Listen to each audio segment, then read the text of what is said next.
பிஸ்மில்லாஹிர்ரஹ்மானிர்ரஹீம். அல்ஹம்துலில்லாஹ் வஸ்ஸலாத்து வஸ்ஸலாமு அலா ரசூலில்லாஹி ஸல்லல்லாஹு அலைஹி வஸல்லம். அம்மா பஅத். புருதா ஷரீஃப் பாடம் 45 பைத் 57. கஅன்னமல் லுஅ்லுஉல் மக்னூனு ஃபீ ஸதஃபின் மிம் மஅதினை மன்திகின் மின்ஹு வ முபுத்தஸமி. அப்போ ஸல்லல்லாஹு அலைஹி வஸல்லம் அவர்களினுடைய அந்த சிஃபத்துகளை, அவங்களுடைய வர்ணனைகளை சொல்லிகிட்டே வர்றாங்களா இல்லையா? ஏற்கனவே ஒரு 5 வர்ணனை சொல்லியிருக்கிறாங்க, அப்படி தானே? கஅன்னஹு ஹுவ ஃபர்துன் வந்ததா இல்லையா? அது 5வது. அப்போ அதுக்கு முன்னாலெல்லாம் 4வது 3வது 2வது 1வது வந்திருக்கு. இப்போ இது 6வது. கஅன்னமல் லுஅ்லு. லுஅ்லுன்னா என்ன? முத்துக்கள். லுஅ்லுஅத்துன் என்றால் முத்து, லுஅ்லுஉ என்றால் முத்துக்கள், அதுக்கு பன்மை. அல் மக்னூனு என்றால் 2 அர்த்தம்: மறைத்து வைக்கப்பட்ட அல்லது பாதுகாத்து, மசூனு பாதுகாத்து வைக்கப்பட்ட. ஃபீ சதஃபின். சதஃப்னா சிப்பி. சிப்பிக்குள்ள சிப்பிக்குள்ளே தானே முத்து இருக்கும். அப்போ முத்து மறைஞ்சி இருக்குமா இல்லையா? பாதுகாப்பாகவும் இருக்குமா இல்லையா? அதான் அந்த மக்னூன். கஅன்னமல் லுஅ்லுஉல் மக்னூனு ஃபீ ஸதஃபின். சிப்பியிலே மறைந்திருக்கக்கூடிய அல்லது பாதுகாக்கப்பட்டு இருக்கக்கூடிய முத்துக்களை போன்றது. எது முத்துக்களை போன்றது? மிம் மஅதினை. மஅதின் என்று சொன்னால் சுரங்கம். மஅதின் என்ன அர்த்தமா? சுரங்கம். மஅதினைனி 2 சுரங்கம்னு இருக்கும். அந்த இலாஃபத்துக்காக வேண்டி என்ன செஞ்சிடும்? நூனு போய் மஅதினை மன்திகின் அப்படின்னு. மன்திகினா என்ன? பேசுறது. மின்ஹு ஸல்லல்லாஹு அலைஹி வஸல்லம் அவர்களுடைய பேச்சு. ஓ முபுத்தசம் என்றால் என்ன? புன்னகைன்னு அர்த்தம். ஓ முபுத்தசமின் மின்ஹுன்னு இருக்கும், சரியா?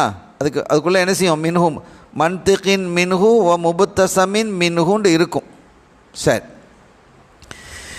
இப்போ அவங்க என்ன சொல்கிறாங்க அப்படின்னா, 2 சுரங்கங்கள் பேச்சு அவர்களில் நின்றும், மின்ஹு ஸல்லல்லாஹு அலைஹி வஸல்லம் அவர்களில் நின்றும் உண்டான பேச்சு என்ற சுரங்கத்திலிருந்தும், ஓ முபுத்தசம், முபுத்தசம்னா புன்னகை என்ற சுரங்கத்திலிருந்தும் வெளிப்படக்கூடியதாகிறது. எதை மாதிரி இருக்குது? கஅன்னமல் லுஅ்லுஉ. எதை போல் இருக்குது? முத்துக்களை மாதிரி இருக்கிறது. அப்போ ஸல்லல்லாஹு அலைஹி வஸல்லமுடைய பேச்சும் சரி, அவர்களுடைய சிரிப்பும் புன்னகையும் சரி, அது எதை போல் இருக்கிறது? முத்துக்களை போல இருக்கு. எப்படிப்பட்ட முத்துக்கள்? அல் மக்னூனு ஃபீ ஸதஃபின்.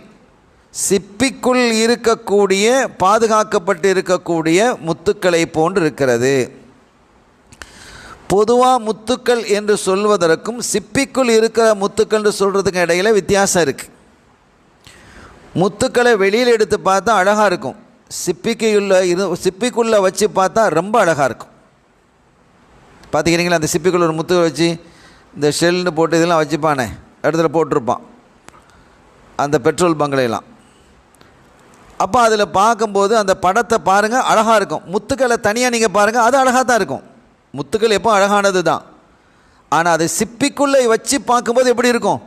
ரொம்ப அழகாக இருக்கும், பார்க்குறது ரொம்ப கவர்ச்சிகரமாக இருக்கும், ரொம்ப ஈர்ப்புடையதாக இருக்கும். அதனால தான் இவங்க என்ன செய்கிறாங்க, வெறும் முத்துக்கள் என்று சொல்லாமல் சிப்பிக்குள் பாதுகாத்து வைக்கப்பட்டிருக்கக்கூடிய முத்துக்களை போல அவர்களுடைய பேச்சும் அவர்களுடைய சிரிப்பும் இருக்கும் என்று யார் சொல்கிறா? கண்மணி ஸல்லல்லாஹு அலைஹி வஸல்லம் சொல்கிறாங்க. இப்போ இந்த 2ஐயும் அவங்க குறிப்பிடும் பொழுது, பேச்சாக இருந்தாலும் சரி அல்லது புன்னகையாக இருந்தாலும் சரி, எப்படி குறிப்பிடுறாங்க? மஅதின்னு குறிப்பிடுறாங்க. மஅதின்னா சுரங்கம். சுரங்கங்கிறது அள்ளல வந்துக்கிட்டு இருக்குமா இல்லையா? என்னப்பா சுரங்கம் மாதிரி வந்துக்கிட்டே இருக்குது அப்படின்னு நம்ம சொல்கிறோம். தோண்ட தோண்ட தோண்ட தோண்ட சுரங்கம் வந்துக்கிட்டே இருக்கும். இப்போ அவங்க பேச்சுக்களை எடுத்துக்கிட்டாலும் சரி, அந்த சிரிப்பை எடுத்துக்கிட்டாலும் சரி, அந்த ஒரு தடவை ஸல்லல்லாஹு அலைஹி வஸல்லம் அவர்கள் அந்த புன்னகைக்கக்கூடிய அந்த முபுத்தசம், இப்திசாம், அதை பார்த்தீங்கன்னா அடுத்த தடவை பார்க்கும்போது அதை விட அழகாக தெரியும். 3ஆவது தடவை பார்க்கும்போது இன்னும் அழகாக தெரியும். 4ஆவது தடவை பார்க்கும்போது அப்படி அந்த அழகு கூடிக்கிட்டே போகும். ஒரு ஆள் வந்து அழகாக இருக்கிறாங்க, அவங்க சிரித்தா ரொம்ப அழகாக இருக்கிறாங்க, திருப்பி அவங்கள பார்க்குறோம், அதே அழகு தென்படும். அப்படி தானே? தென்பட தானே செய்யும். ஒரு ஆளை திரும்ப திரும்ப நம்ம பார்க்குறோம், ரொம்ப அழகான ஒரு ஆண் அல்லது ஒரு பெண்ணு, ஒரு குழந்தை நம்ம பார்க்குறோம், அது சிரிக்கும் போது ரொம்ப அழகாக இருக்குது, கன்னத்தில் குழி விழுது, அந்த குழந்தைய பாரு அழகாக இருக்குதுன்னு சொல்லி பார்க்க பார்க்க அழகாக இருக்கும். ஆனால் ஸல்லல்லாஹு அலைஹி வஸல்லம் அவர்களுடைய அந்த இப்திசாம் இருக்குதே, அந்த புன்னகை என்பது பார்க்க பார்க்க அழகு கூடிக்கிட்டே இருக்கும். அதுதான் சுரங்கம். அதே மாதிரி இன்னொன்று என்னென்னா, அவங்களுடைய பேச்சுன்னு எடுத்துக்கிட்டேன்னு சொன்னால் அவங்களுடைய பேச்சு ஒரு சுரங்கம் தான். அது அவங்களே சொல்கிறாங்க, ஊத்தி து ஜவாமியல் கலிமி, கலிமத்துக்கு ஜம்மு கலிம், பேச்சுக்களினுடைய மொத்த சேகரமும் எனக்கு தரப்பட்டிருக்கிறது. அப்போ நான் கொஞ்சமாக பேசி நிறைய விஷயங்களை வச்சுருப்பேன், நிறைய விளங்க வைப்பேன் அப்படிங்கிற கருத்து. ஒரு செய்தியை, ஒரு சின்ன செய்தியை சொன்னாலும் அதுக்குள்ளே என்ன இருக்கும்? நிறைய கருத்துக்கள் இருக்கும் அப்படிங்கிறத நம்ம பார்க்குறோம். இப்போ உதாரணமாக நீங்கள் பாருங்களேன், உதாரணத்துக்கு ஒன்று சொல்கிறேன். ஸல்லல்லாஹு அலைஹி வஸல்லம் அவங்க சொன்னதாக எல்லாரும் பரவலான ஒரு செய்தி நமக்கு எல்லாருக்கும் தெரியும். ஒரு வேலைக்காரன் வேலை செஞ்சால் அவனுடைய வியர்வை காய்வதற்கு முன்பாக அவனுடைய கூலியை கொடுத்துருங்க. இது எல்லாருக்கும் தெரியும் தானே? சரி, ஏன் வியர்வையை காயறதுக்கு முன்னால் கொடுங்க அப்படின்னு சொன்னாங்க? உடனே கொடுங்கன்னு சொல்லிடலாமா இல்லையா? வியர்வைன்னு ஏன் சொல்லணும்? வியர்வையே ஸல்லல்லாஹு அலைஹி வஸல்லம் அந்த ஹதீஸில் இழுத்துட்டு வர்றாங்க. வியர்வை காய்வதற்கு முன்னால் கொடுன்னு சொல்கிறதுக்கு காரணம் என்ன? சரி, ஒரு குளிர் பிரதேசத்தில் ஒருத்தனை வேலை பார்க்குறான், அவனுக்கு வியர்வை வருமா? வராது. ஒரு ஏசியில் உட்காந்து ஒருத்தன் வேலை பார்க்குறான், வருமா? வராது. அப்போ அவனுக்கு கூலியை கொடுக்க வேணாமா? அந்த கேள்விலாம் வருதா இல்லையா? அப்போ ஸல்லல்லாஹு அலைஹி வஸல்லம் அவர்கள் ஒரு விஷயம் சொன்னால் அதில் ஆழிய கருத்து இருக்குது. வியர்வை என்பது உழைப்பை காட்டக்கூடியது, உழைப்பினுடைய முகவரி. அப்படி தானே? உழைப்பினுடைய அர்த்தமாக எதை பார்ப்பாங்க? வியர்வை செஞ்சு உழைச்சம்பா, நெத்தி வியர்வை செஞ்சு நான் சம்பாதிச்சேன் அப்படி சொல்கிறானா இல்லையா? அப்போ வியர்வை என்பது எதற்கு உள்ளது? உழைப்புக்கு உள்ளது. அப்போ இதில் இந்த என்ன சொல்ல வர்றாங்க ஸல்லல்லாஹு அலைஹி வஸல்லம்? ஒரு தொழிலாளியை நீ என்ன செய்யாத, காக்க வைக்காத, உடனடியாக கொடுத்துரு அப்படி. ஏன்னா வியர்வை சீக்கிரம் காஞ்சிருமா இல்லையா? வியர்வை டக்குன்னு காஞ்சிரும். அப்போ அது கொடுத்துருங்கிற ஒரு பொருள் இருக்கிறதோட இன்னொரு பொருள் என்ன? நீ உழைக்கிறவனும் உண்மையாக உழைக்கணும், முதலாளியை ஏமாற்றக்கூடாது. வியர்வை சிந்துற அளவுக்கு நீ உழைக்கணும் அப்படிங்கிற அர்த்தம் அதில் வருதா? இப்போ நம்ம பார்த்தா அது வந்து தொழிலாளிக்கு மட்டும் சாதகமாக தெரியுது. தொழிலாளிக்கு மட்டும் இல்லை, முதலாளிக்கும் சேர்த்து தான் பேசுகிறாங்க ஸல்லல்லாஹு அலைஹி வஸல்லம். அவங்களோட உரிமை நீங்கள் பறிச்சிடாதீங்க, அவங்க முதலாளி. அப்போ அவங்களுக்கு உண்டான ஹக்கை நீங்கள் என்ன செய்யணும்? நம்ம என்ன சம்பளத்தை மட்டும் வாங்கிக்கிட்டு வேலை செய்யலைன்னு அர்த்தம் இல்லைல்ல, அது ஏமாத்துறது தானே. அப்படி செய்யாதீங்க, வியர்வை சிந்துற அளவுக்கு நீங்கள் உழைக்கணும், அது உடனடியாக கூலியும் கொடுக்கணுங்கிற அழகான கருத்தை இந்த செய்தியின் வாயிலாக ஸல்லல்லாஹு அலைஹி வஸல்லம் சொல்கிறாங்க. அப்போ பாருங்கள், அவங்களுடைய அந்த பேச்சுங்கிறது ஒரு சுரங்கங்கிறது விளங்குதா இல்லையா? இன்னொன்று இந்த லுலு அப்படின்னு சொல்கிறதுல இன்னொரு கருத்து என்னென்னா, அதில் வந்து ஸல்லல்லாஹு அலைஹி வஸல்லம் அவர்கள் பேசும்போது அவர்களுடைய அந்த மேல் பல் 2 பல் இருக்கும் பார்த்தீங்களா, அந்த 2 பற்களுக்கு இடையிலிருந்து ஒளி வீசும். சஹாபிகள் சொல்கிறாங்க, நாங்கள் பேசும்போது பார்த்துருக்கிறோம், அந்த பற்களுக்கு இடையிலிருந்து ஒளி வருவதை நாங்கள் பார்ப்போம், வெளிச்சம் வருவதை நாங்கள் பார்ப்போம். அதனாலையும் முத்துக்கள்லேருந்து ஒளி வருமா இல்லையா? முத்துலேருந்து ஒளி வரதானே செய்யும். அந்த மாதிரி ஒளி வருவதை நாங்கள் பார்த்திருக்கிறோம் என்று யார் சொல்கிறா? சஹாபிகள் சொல்கிறாங்க. இதெல்லாம் அடிப்படையாக வைத்துத்தான் நம்முடைய நாயகர் இமாம் பூசிரி ரஹ்மஹுல்லாஹு தஆலா அவர்கள் ஸல்லல்லாஹு அலைஹி வஸல்லம் பேச்சையும் சிரிப்பையும் அவர்கள் என்ன செஞ்சிருக்கிறாங்க? முத்துக்களினுடைய சுரங்கம் என்று குறிப்பிட்டு காட்டுறாங்க. பைத்தை படிக்கலாமா? كأنما اللؤلؤ المكنون في صدف من معدن منطق منه ومبتسم مولاي صل وسلم دائما أبدا على حبيبك خير الخلق كلهم.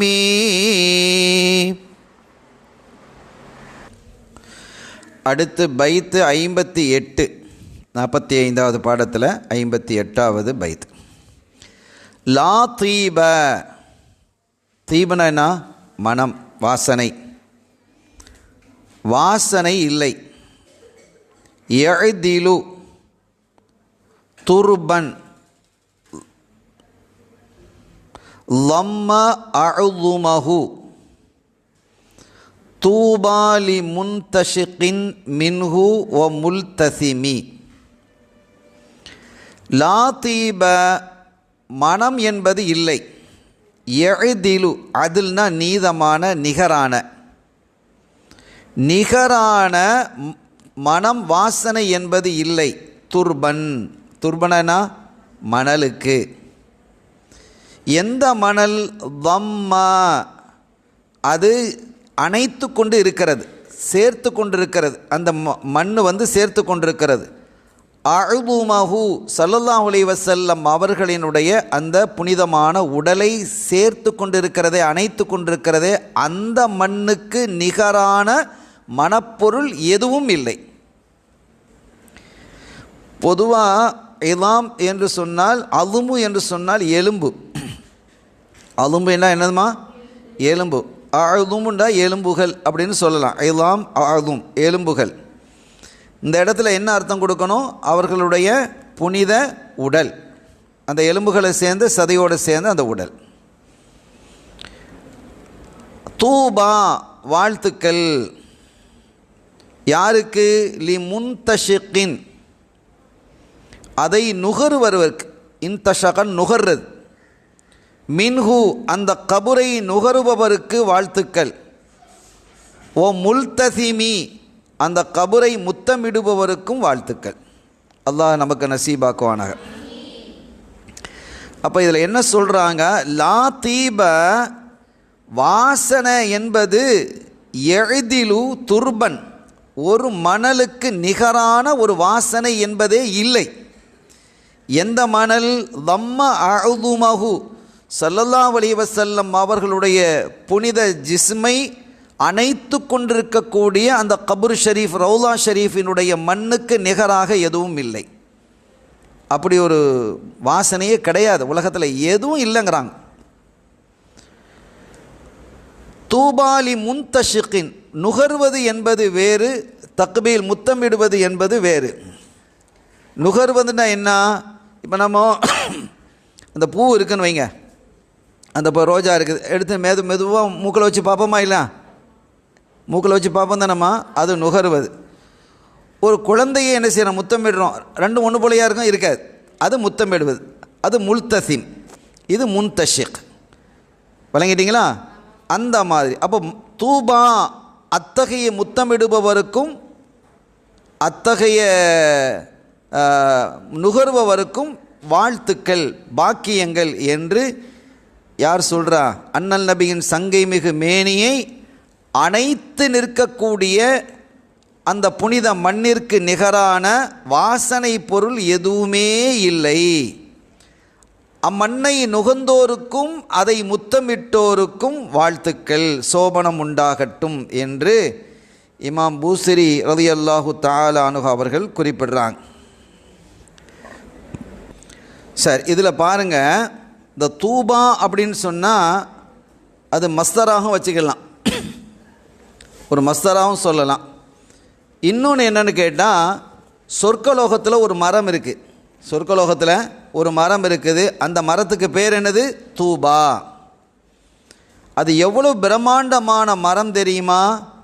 யசீரு ராக்கிபு ஃபி தில்லிஹா மேத்த ஆமின் வலா யக்தஉஹா. ஒரு குதிரை வீரன் அந்த குதிரையில் சவாரி செஞ்சுக்கிட்டே போகிறான் அந்த மரத்துக்கு கீழே. அந்த மரம் பிரம்மாண்டமானது. அவன் 100 வருஷம் பிரயாணம் செஞ்சாலும் அதனுடைய நிழலை அவன் கடக்க முடியாது. 100 வருஷம் பிரயாணம் செய்தாலும் அந்த மரத்தினுடைய நிழலை கடக்க முடியாதுன்னு சொன்னால் அப்போ இந்த உலகத்தை விட பெருசு, அப்படி தானே? அந்த மரம் உலகத்தை விட பெருசாக இருக்கும், சொர்க்கலோகத்தில் இருக்கிற மரம். அந்த மரத்துக்கு பேர் என்ன? தூபா. இந்த தூபா என்று சொல்லக்கூடிய அந்த மரத்திற்கு கீழே வாகனிக்கக்கூடிய பாக்கியம், அந்த மரத்துக்கு கீழே நிற்கக்கூடிய பாக்கியம், அந்த மரத்தினுடைய கனிகளை சாப்பிடக்கூடிய பாக்கியம் யாருக்கு இருக்கிறது? அந்த புனிதமான மண்ணை முத்தமிட்டவருக்கும் அதை நுகர்ந்தவருக்கும் என்று இமாம் பூசிரி ரஹ்மத்துல்லாஹி அலைஹி அவங்க என்ன செய்கிறாங்க, குறிப்பிடுறாங்க. அந்த மணல் நம்மகிட்டையும் இருக்குது. ஸல்லல்லாஹு அலைஹி வஸல்லம் அவர்களுடைய ரவுலா ஷரீஃபினுடைய அந்த முபாரக்கான மணல் நம்மிடத்திலும் அது பாதுகாப்பாக வைக்கப்பட்டிருக்கு. அல்ஹம்துலில்லாஹ். இன்ஷா அல்லாஹ் அதை நம்ம காண்பிப்போம். அப்போ ஸல்லல்லாஹு அலைஹி வஸல்லம் அவர்களினுடைய அந்த சிறப்புகளை எல்லாம் சொல்லிட்டு வந்த, அவங்க துனியாவில் வாழும்போது உண்டான சிறப்புகளை எல்லாம் சொல்லிட்டு வந்த இமாம் பூசிரி ரஹ்மத்துல்லாஹி அலைஹி இந்த பாடலில் அவர்களுடைய வஃபாத்துக்கு பிறகும் அவர்களோடு தொடர்புடைய ஒவ்வொன்றும் சிறப்புடையது தான். அந்த ரவுலா ஷரீஃப், அவங்களுடைய கபர் ஷரீஃபும் எப்படிப்பட்டது தான், சிறப்புடையது தான் என்பதை என்ன செய்கிறாங்க, சொல்லி காட்டுறாங்க. சரி, அனஸ் ரலியல்லாஹு தஆலான்னு அவங்க சொல்லுவாங்க, மா ஷமிம்து அம்பரன் வலா மிஸ்கன் அத்தியப மின் ரீஹி ரசூலில்லாஹி ஸல்லல்லாஹு அலைஹி வஸல்லம். நான் அம்பரு, மிஸ்கு, கஸ்தூரி அதெல்லாம் இருக்கேன், அதெல்லாம் பார்த்துருக்கிறேன். ஆனால் ஸல்லல்லாஹு அலைஹி வஸல்லம் அவர்களுடைய மேனியிலிருந்து வரக்கூடிய வாடைக்கு நிகராக நான் எந்த அம்பரையும் பார்க்கையில், எந்த மிஸ்கையும் பார்க்கலைங்கிறாங்க. அப்படிப்பட்ட ஒரு அற்புதம். ரெண்டாவது, ஸல்லல்லாஹு அலைஹி வஸல்லம் அவர்கள் சொல்கிறாங்க, என்னுடைய கபருக்கும் என்னுடைய மிம்பருக்கும் இடையில் என்ன இருக்கிறது? ரவுலத்தும் மின் ரியாதில் ஜன்னா, சொர்க்க பூங்காக்களின் முன்னான ஒரு பூங்கா இருக்குது அப்படின்னு சொல்கிறாங்க. அப்போ மிம்பருக்கும் கபர் ஷரீஃபுக்கும் இடையில் இந்த வார்த்தை யார் சொல்கிறா? ஸல்லல்லாஹு அலைஹி வஸல்லம் அவர்கள் சொல்கிறாங்க. அப்போ அந்த ரெண்டுக்கு இடையில் என்ன இருக்குது? மிம்பருக்கும் கபர் ஷரீஃபுக்கும் இடையில் சொர்க்க பூங்கா இருக்குது. ஆனால் அந்த மிம்பரும் சரி, அதை தாண்டி அதற்கு மேலாக ரசூல் ஸல்லல்லாஹு அலைஹி வஸல்லம் ரவுலா ஷரீஃபும் சரி, அந்த சொர்க்க பூங்காவை விட உயர்ந்தது என்று இமாம் பாஜுரி ரஹ்மத்துல்லாஹி அலைஹி கூறுறாங்க. அல்லாஹ் அந்த இடத்துல எல்லாம் தரிக்கக்கூடிய ஒரு பாக்கியத்தை நமக்கு தருவானாக.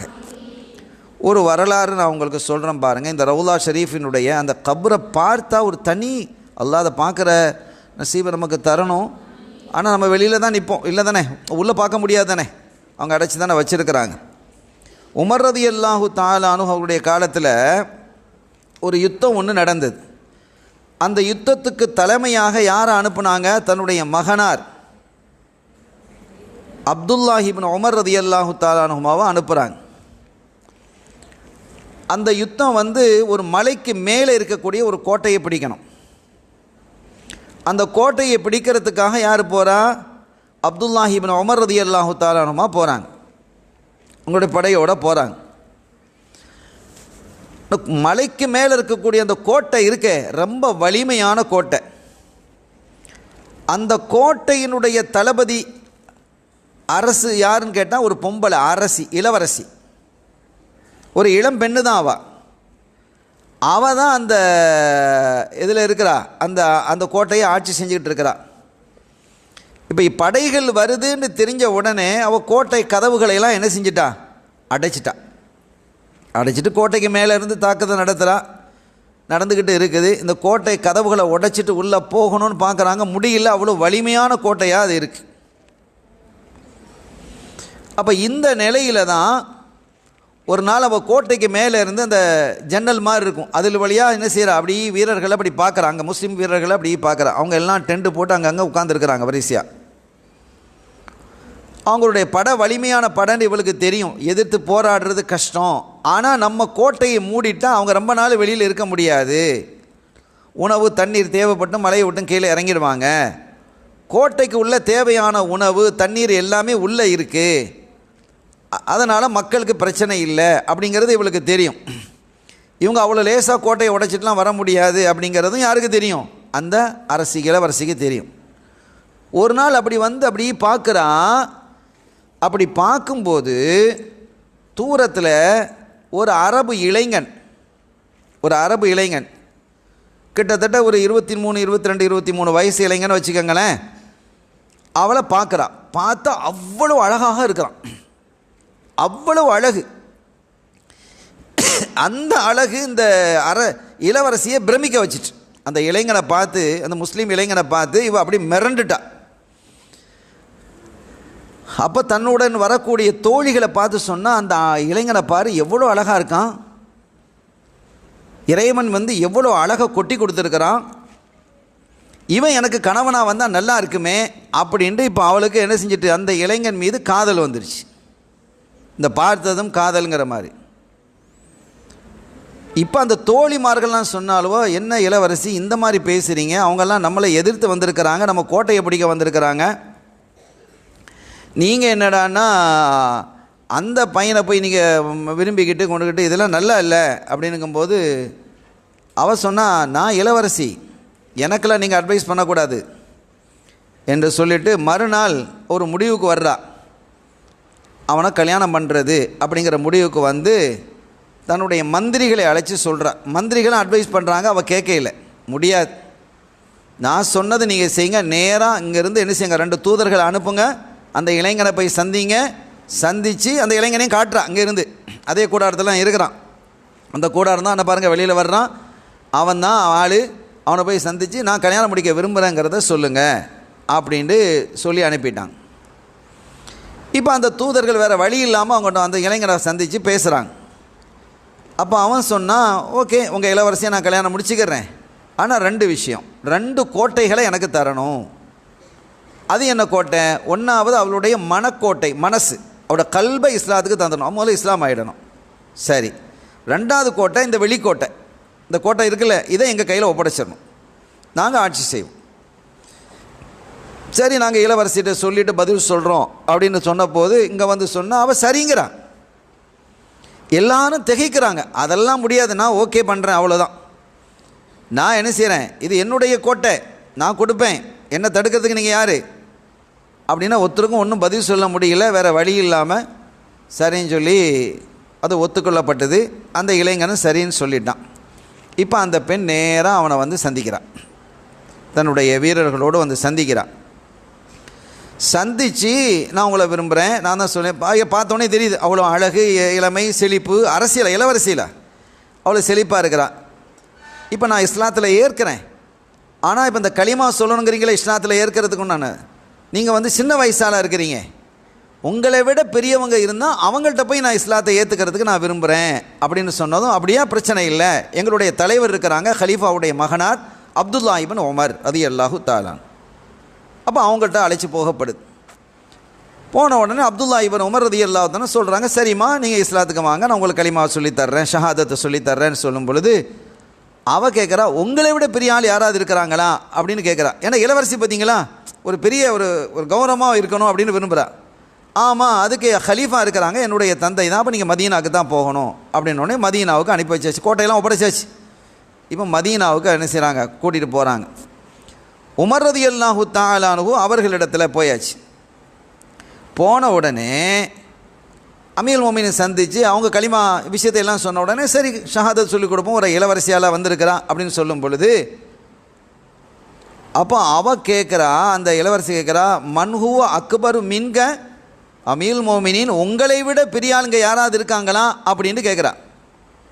ஹல்ஹுனா அஹதுன் அக்பரு மின்க, ஹல்ஹுனா அஹதுன் அக்பரு மின்க அப்படின்னு கேட்டதும் கால நஅம், ஆமாம், யார் சொல்கிறா, உமர் ரலியல்லாஹு அன்ஹு, ஆமாம், முஹம்மதுன் ரசூலுல்லாஹி ஸல்லல்லாஹு அலைஹி வஸல்லம் வஹாதா கப்ருஹு ஷரீஃப், ஆமாம், என்னை விட பெரியவங்க என்ன இருக்காங்களே இவங்க தான், இன்னும் அவங்களுடைய புனிதமான ரவுலா நெருக்கு, கப்ருஹு ஷரீஃப்னு இருக்குது அப்படின்னு காட்டுறாங்க.